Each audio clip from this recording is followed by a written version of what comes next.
right, well, let's bring in Nick Wyschna, who's the founder of Wyschna Productions and also Guildford Fringe. Nick, lovely to see you. Morning. Good morning. Thanks for having me. Well, look, there's lots to talk about here. Why are you making a formal expression of interest in the Electric Theatre? What do you think you can do with it? We want to bring it back to the community. It was great, first of all, to hear Gilly from the Gilburys talk about her experience of the theatre, because she mentions that any proposal needs to focus around community arts, and that's exactly what our proposal does. It's about bringing the theatre back into the community and make it a home for the amateur dramatics again, because that's what it was built for. I grew up in there. I did loads of shows there as a kid. I can remember doing Copacabana and Slice of Saturday Night there, and many others, and it's got a massive part of my heart, and it needs to be within the community, and that's what our whole proposal focuses around. Right, well, let's look at the offer. What will it be, and what do you want to do with the building? We want to bring it back. It's been away from the community for too long now. Since the last people had the lease on it, the community groups have been slowly pushed out, including ourselves. We used to produce cabarets in there for many years, and we slowly were pushed out, for want of a better word, and we want the Guildford groups to come back. I've spoken to several of them, Guildford Opera being one of them, who are big users of the Electric Theatre, and it's a massive hole in their programme not having that theatre. Some people say that Guildford's got loads of theatres. They've got the Even Arno, got G Live, but they haven't got a space that's suitable for the local amateur dramatics because of the size. The Electric Theatre is perfect size, 210 capacity, 180 without the pit. It's a sellable size, whereas the Even Arno just isn't for local community groups. And G Live isn't really a theatre; it's more of a concert hall. So there's definitely a space and a need for a theatre like the Electric. Right. How much room is there for all of these community theatre groups and amateur theatre groups as well?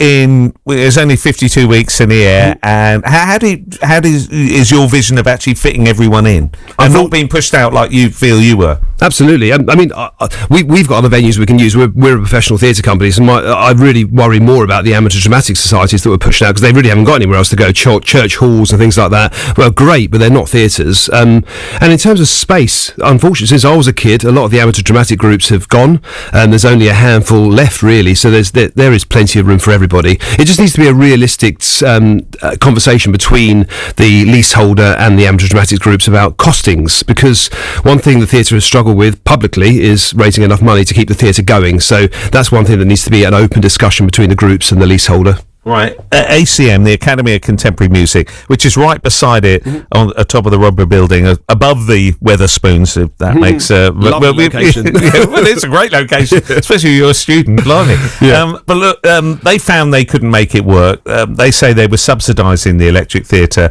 and making big losses. Are you going to come up with the same problem, do you think? I don't know the ins and outs of their finances, but what I do know is they weren't running it as a theatre. So they may have been struggling, but they weren't running it for what the building was built to be. What I'm suggesting, they were running it as a classroom with the odd show, and that was very apparent when you look through their brochure, which is getting smaller and smaller every single year. Another thing they didn't ever have whilst they were there was a marketing department, and the biggest income for a theatre is bums on seats. To not have a marketing department is, for me, absolutely madness, and we would be developing a marketing department there that will support all bookers, right from amateur dramatics right up to the touring professional shows that we would be bringing in. Each show would have a marketing plan, and we'd be putting more bums on seats, essentially. Right. I know that the Fringe the book festival, I should say, which is on at the moment. That was actually their number one venue. Was it home? They've actually had to go and find other spaces. We'll be begging them to come back. Right. Those kind of groups, anything with Guildford in the title is a Guildford organisation. That is what the theatre is for, and the Electric Theatre should be home to the book festival. And Guildford Theatre School is another great example. They were the last people in that building. The doors were locked behind them. Guildford Theatre School do education for young people coming into the arts, and amateur dramatics and theatre schools and things like that. That's where I started. I've gone into a professional career in theatre, but it started in amateur dramatics and local theatre schools like Guildford Theatre School. And those kind of groups should be able to use the theatre for their workshops and shows, and it's definitely being missed by them. Right. How long have you been thinking about making this bid? Well, we put a bid in when ACM took it, but we weren't in the same financial position as we are in now. We're in a far stronger position to take the theatre on. And as I've said, I'm a Guildfordian, born and bred. I grew up in Onslow Village, went to all the schools around here. I grew up in that theatre. I love that theatre, and I love amateur dramatics, and I love professional theatre too. And I've been thinking about it for a long, long time. Right. And have you had any response from the Borough Council? I've got a meeting with them tomorrow with their assets team, so I'm hoping for a bit more information, because at the moment it's all kind of speculative, because we put a proposal in, but I don't know really. I know they've said they want community use, which is fantastic, but they haven't spoken about money and all those kind of things. So in my head, from the statement that Julian McShane has put out, they're looking for a leaseholder that's going to make it a community use theatre, which means the rent needs to be subsidised. So that's what I'm hoping to talk about. Right. And what else would you do with the building? Because there's sort of, you've got the theatre space. Mm-hmm. Is there anything else you could actually make use of there? I mean, one thing that's always frustrated me, even when it was run brilliantly back in the day, it was the outside space.